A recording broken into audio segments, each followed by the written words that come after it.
Let's start the story of letter F. Once upon a time, there were 4 friends and they decided to visit the garden. They were very happy.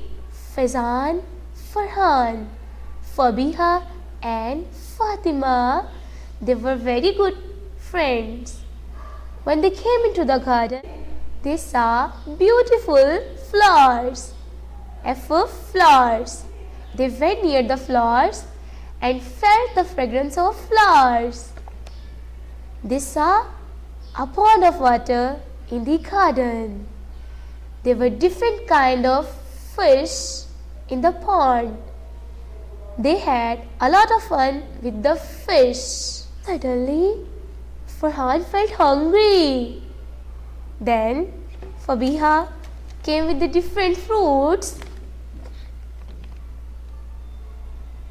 They saw fruits in the garden and picked up the fruits from the trees. And they decided to eat it. After that, they played football, creating a lot of fun with the football. They decided to go back to home. Dear, this is the story of letter F. I hope you like it. Goodbye.